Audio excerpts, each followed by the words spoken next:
Vai começar o Negócio Rural. Patrocínio Sicredi, é ter com quem contar. Sebrae, se tem transformação, tem Sebrae. Se tem Sebrae, tem propósito.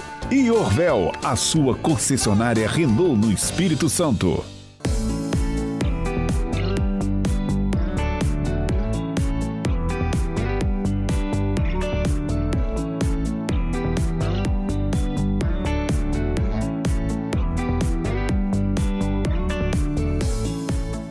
Oi, gente, bom dia! Bem-vindos ao Negócio Rural. Hoje a gente começa o programa aqui em São Paulo, direto do Transamérica Expo Center, para mostrar um pouquinho do Congresso Nacional das Mulheres do Agro. Afinal, o agro é delas. Roda a vinheta. Do início da terra até o fim do mundo, o agro tá em tudo. O adubo da vaca nós transforma em lucro. O agro tá em tudo. O café que te acorda pra trabalhar duro. O agro tá em tudo.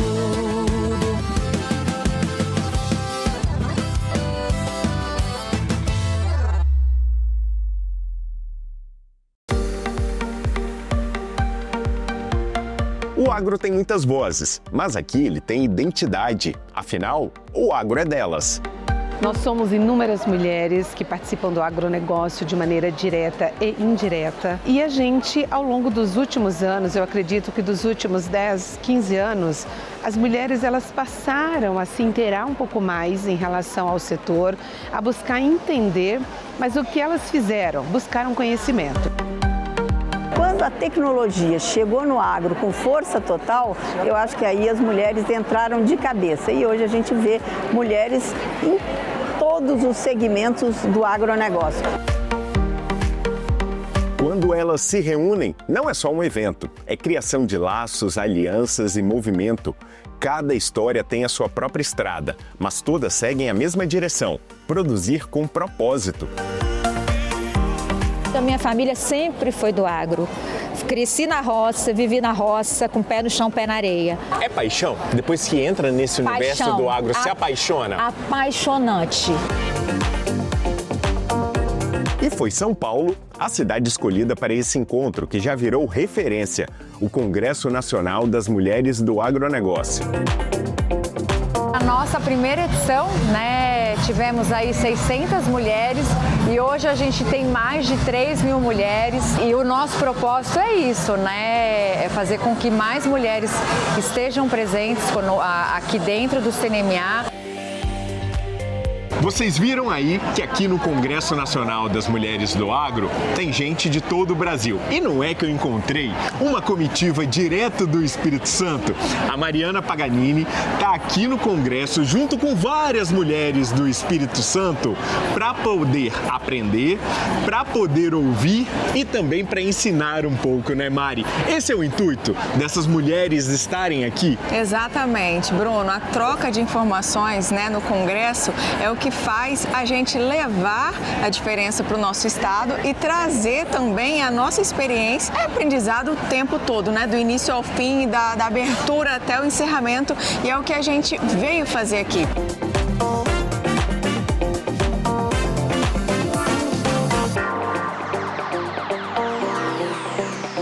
Uma pesquisa inédita mostra que as mulheres do agro não estão apenas só produzindo, elas estão liderando mudanças e puxando inovações para dentro do campo. São elas que trazem ideias, tecnologias e cuidado com o meio ambiente para dentro das propriedades.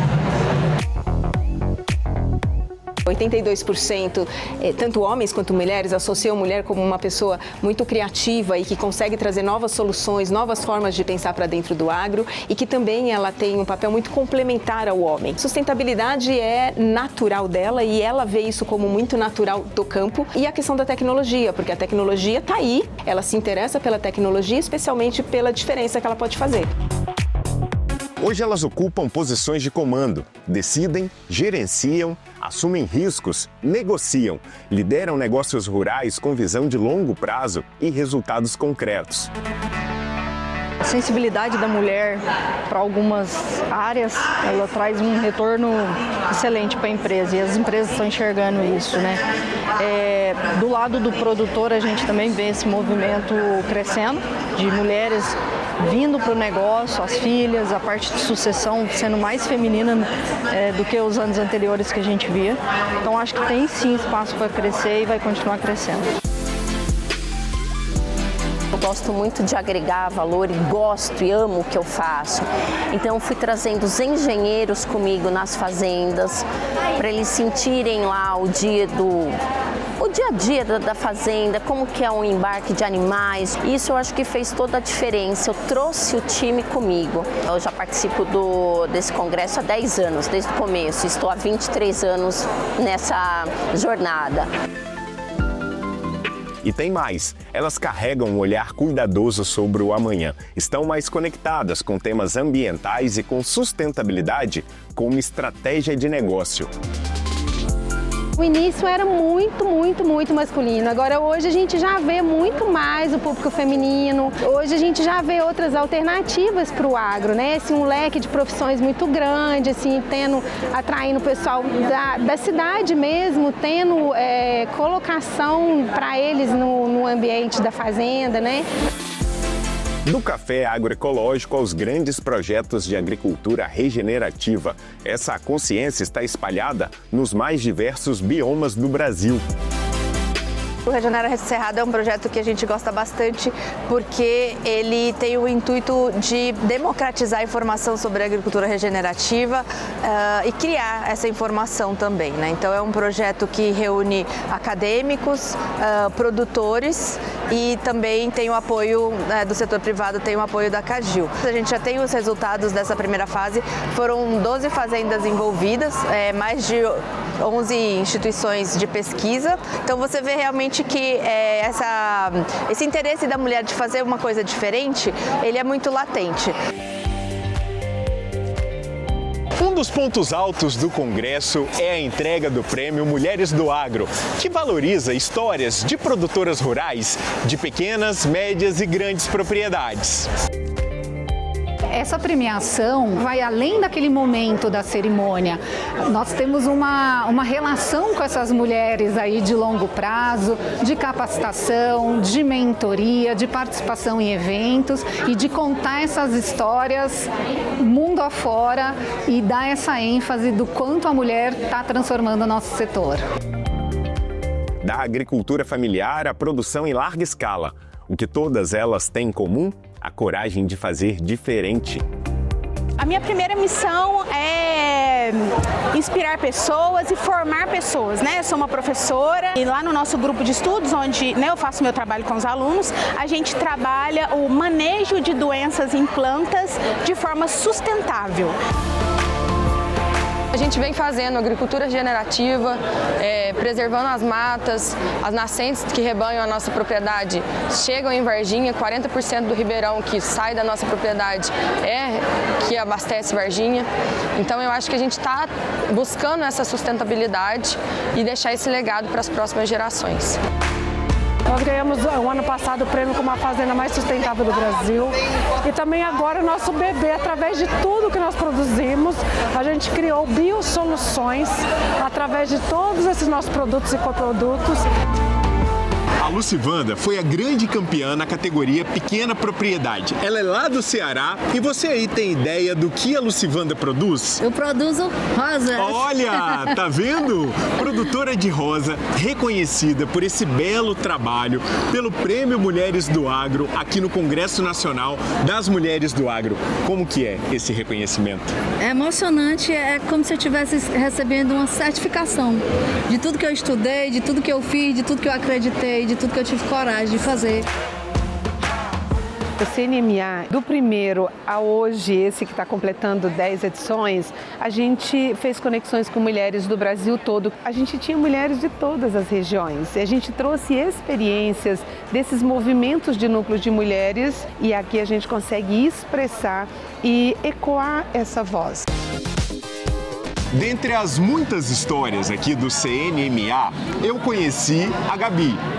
Já estamos íntimos. A Gabi é do interior de São Paulo e ela é produtora de palmito. E ela trouxe aqui para o Congresso uma experiência que a gente vai fazer aqui ao vivo, né, Gabi? Isso mesmo. Me conta um pouquinho desse seu interesse. Por que o palmito? E o palmito gerando renda e oportunidades para você.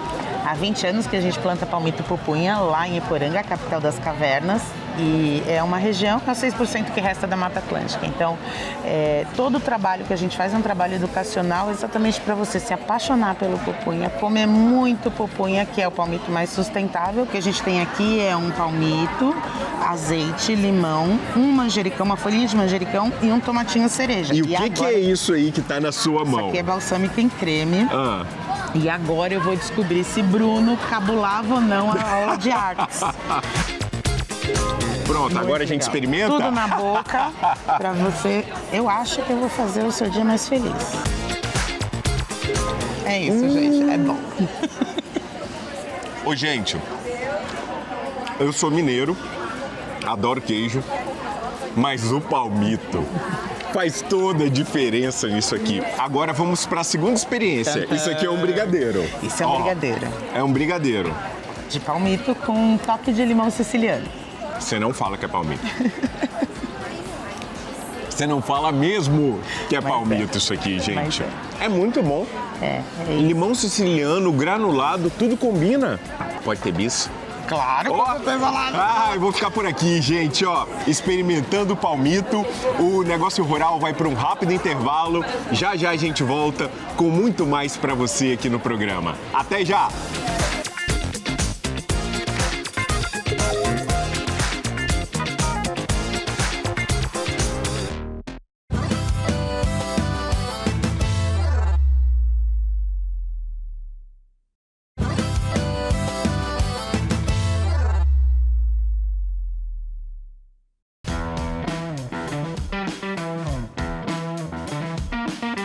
Hoje é dia de fazer o test drive do novo Kardian, o carro que me leva de norte a sul por esse nosso Espírito Santo.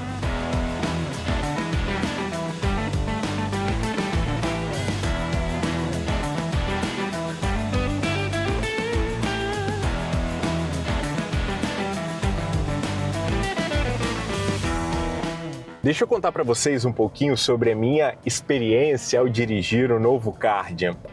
É um carro muito silencioso, a gente mal escuta barulho interno, todo o sistema de vedação do carro é muito bom. A gente também testou a velocidade dele, o motor 1.0 turbo com 125 cavalos responde bem na cidade. A gente testou o carro aqui na Grande Vitória, dentro do limite de velocidade da rua, e o Kardian respondeu bem, tanto na aceleração quanto na frenagem. A gente passou por uma situação que precisou desviar de um obstáculo que estava na pista, e também o sistema de direção do carro facilitou muito essa manobra. É um carro muito econômico. Chegou a fazer 10, 11 aqui com a gente, é claro, dentro da cidade e respeitando esse limite de velocidade, e toda a tecnologia embarcada ajuda muito. Ajuda você ter o controle de combustível, você saber quantos segundos o carro está na sua frente. Olha, posso garantir que o Kardian voltou melhor ainda do que ele já era. E você, ficou curioso? Faça um test drive no novo Kardian, procure a concessionária Orvel mais próxima.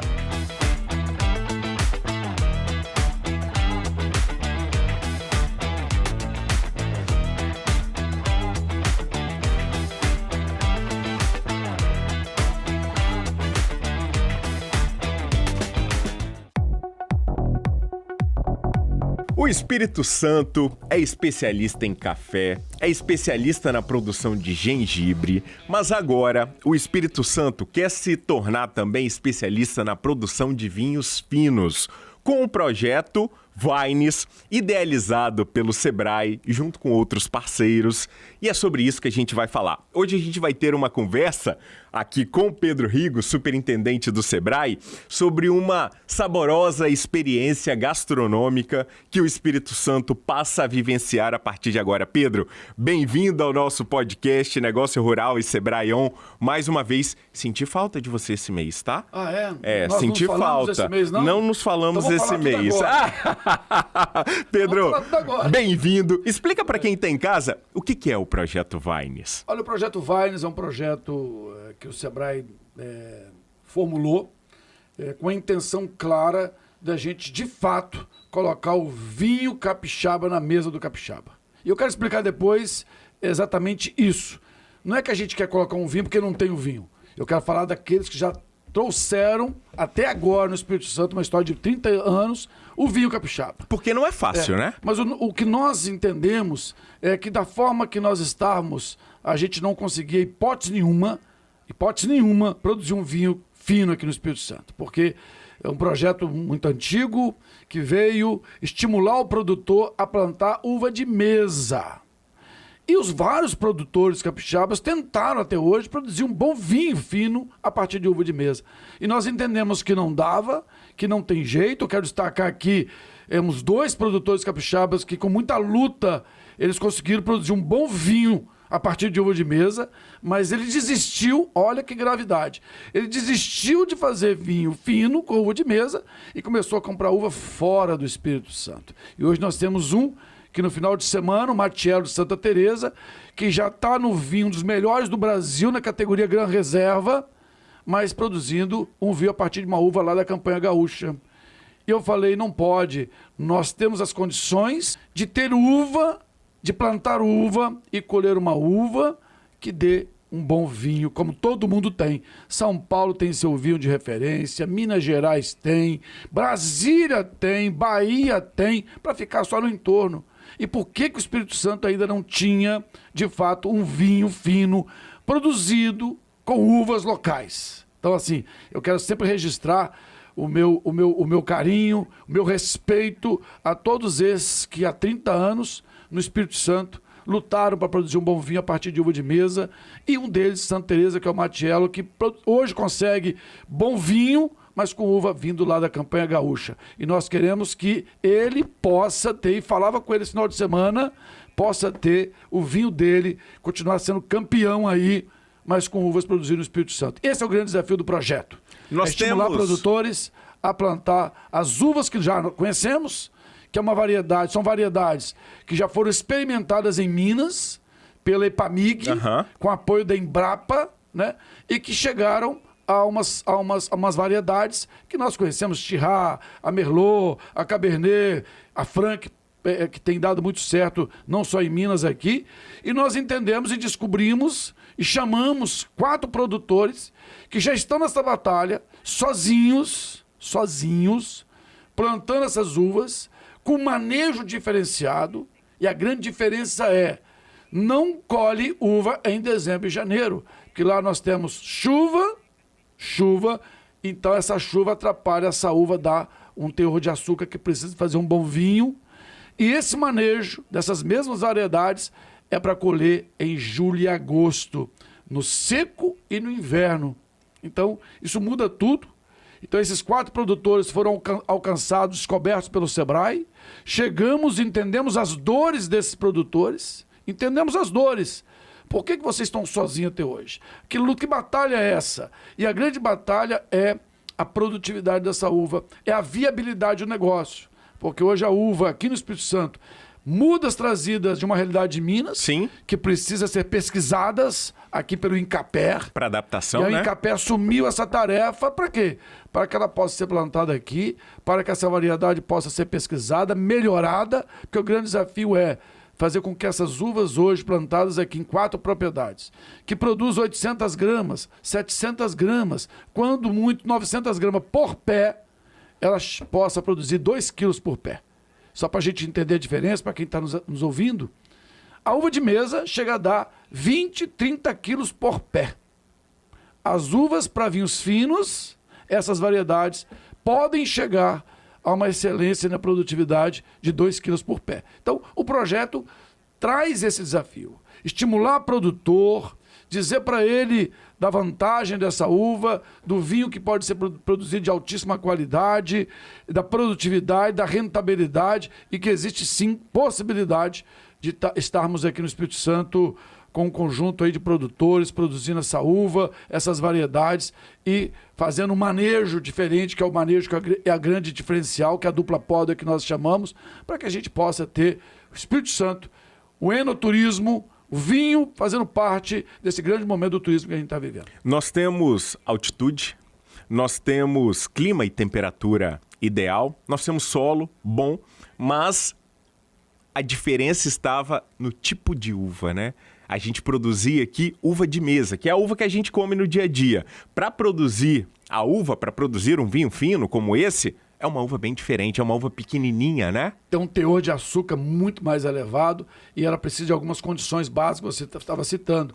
Ela precisa ser plantada com altitude acima de 650 metros, precisa ter uma variação máxima de temperatura de 15 graus no território, chuva tem que estar em torno de 150 milímetros, ou seja, tem algumas características que nós já mapeamos aqui, o Incapé fez todo esse zoneamento, então toda a região de Pedra Azul, Caparaó está propícia e algumas outras regiões, como alguns pontos de Santa Teresa, também em condições. Mas destacar que a partir de 550 metros de altitude já dá para produzir uma boa uva com bom teor de açúcar. É o que está fazendo o Vinícius do Tabocas e o Levi lá no Vale do Tabocas, em Santa Teresa. A gente pode dizer que a gente vai ter um vinho com terroir capixaba? Sim.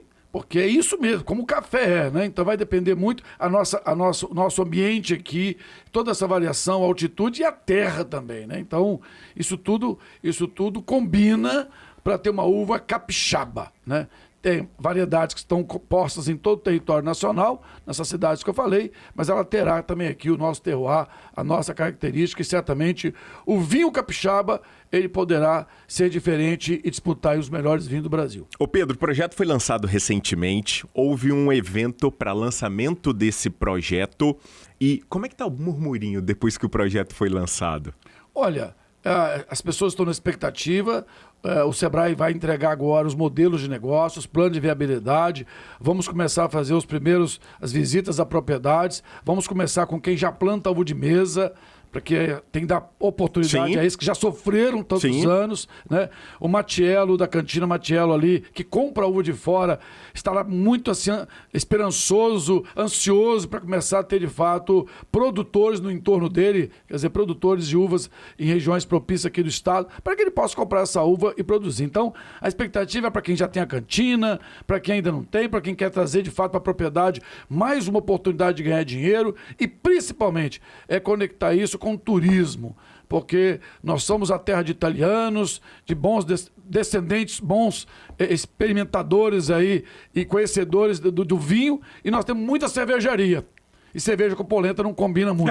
Então, vinho com polenta e queijo combina muito. Deixa eu dar um spoiler para quem está nos acompanhando. Recentemente, eu fiz mais uma visita à Casa Nostra. Opa! Vi algo diferente ali atrás da Casa Nostra, ali próximo à represa. O que tem ali atrás, Pedro, que foi plantado recentemente? Não poderia faltar na Casa Nostra também as uvas de inverno. Exatamente. Então nós temos lá 160 pés de uvas com 4 variedades e logo Casa Nostra também terá lá para quem quiser conhecer. Porque às vezes a pessoa não conhece, um pé de uva. Então lá vai ter, já está com quase 1 metro de altura. Em breve teremos lá também os cachinhos de uvas para o ano que vem, por isso do ano que vem, e as pessoas conhecerem que uva é essa. Então Casa Nostra em Pindópolis, em Venda Nova, tem lá uma plantação também que poderá ser visitada pelos que vão à Casa Nostra. Quem nos acompanha já deve ter visto um parreiral por cima. Esse parreiral é diferente, tá, gente? É como se fosse uma cerca, né, Pedro? É uma cerca e as uvas precisam estar protegidas, porque como ela tem um teor de açúcar muito alto, passarinho vai lá, né? Passarinho vai lá. Ô Pedro, quando nós vamos tomar um vinho dentro do projeto Vines, assim, de excelência e com constância e com frequência aqui no Espírito Santo? Esse vinho já existe, são 8 rótulos no Espírito Santo. Fizemos degustação desse vinho naquele lançamento do projeto. Tem 2 do Quinta dos Manacás, né? tem 2 do Rodolfo, ali na Pedra Azul. Nós temos 2 do Vinícius, do Tabocas, e 2 do Levi. Então, nós já temos esses vinhos. É lógico, é produzido em pequena escala, mas se o capixaba quiser tomar esse vinho, procura no Instagram do Rodolfo, no Instagram, depois a gente bota aqui à disposição da turma. Vamos colocar aí todos os Instagrams. Já pode comprar e degustar o vinho, que é maravilhoso, e a gente ainda vai crescer muito, porque a partir do momento que a gente vai desenvolvendo melhor a planta, vai entendendo as melhores variedades, isso vai aumentando a capacidade de produzirmos vinhos de excelência. E o que nós já temos, eu não sou nenhum especialista, mas de tanto a gente experimentar e de conversar e da gente entender, e conversando com especialistas também, já dá para falar que nós temos um vinho muito competitivo. Posso encerrar com uma provocação? Pode. A gente vai esquecer vinho da Argentina, vinho do Chile, vinho do Uruguai, para poder tomar vinho capixaba? Só temos uma diferença, né? Se a gente conseguir dar volume na produção, sim. Senão, a nossa intenção é que nesse projeto nosso, é que tenha o vinho fazendo parte do turismo. Então, principalmente no turismo de experiência. Aí não estou falando de volume, nós não estamos falando de escala, nós estamos falando de qualidade, é onde nós queremos nesse primeiro momento. Mas pode ser que a coisa dando muito certo na frente, daqui a 10, 20 anos, Bruno, sim, vamos parar de querer tomar vinho chileno e vinho da Argentina e de outros países que chegam no Brasil, os italianos, os espanhóis, portugueses, e vamos ficar com os nossos vinhos, porque o capixaba não tem nem noção ele tem hoje, de que pode tomar vinho capixaba e vinho fino. É verdade. Nem noção, mas já pode começar a tomar. Não está na prateleira do supermercado, mas através desses produtores, compra direto do produtor. Eu tomei um Tabocas da uva Alvarinho, que combina muito bem com o que é capixaba, que, gente, vocês não têm ideia do que é essa combinação. E é essa combinação que o Pedro está falando, de proporcionar experiências por meio do vinho. Obrigado. Maravilha. Obrigado pelo bate-papo. Maravilha, tamo aí, um novo Obrigado projeto. por me receber. Conexões mais uma vez. É isso mesmo. É isso mesmo. E você, gostou desse nosso bate-papo? Quer revê-lo? É muito fácil, é muito simples, é só apontar a câmera do seu celular para esse QR Code que aparece aí na tela. Quer saber os bastidores? Vai lá no nosso Instagram, no nosso TikTok, acompanhar um pouquinho das visitas a uma dessas propriedades, porque eu fui lá e tá lá no nosso Instagram, no @bpfaustino, ou no canal oficial do nosso programa, @Programa Negócio Rural. Mais uma semana que começa e que ela seja abençoada. Obrigado pela companhia, pelo carinho, pela paciência também, né? Domingo de manhã, perto da hora do almoço, tem que falar de vinho, tem que falar de comida, mas é assim, essa é a nossa missão. Obrigado, Pedro. Obrigado, turma de casa. Até semana que vem. Tchau, tchau. A gente volta a se encontrar.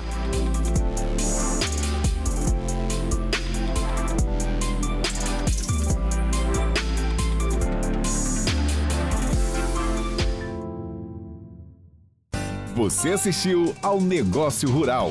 Oferecimento Sicredi, é ter com quem contar.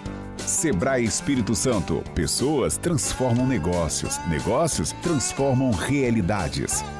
E Orvel, a sua concessionária Renault no Espírito Santo.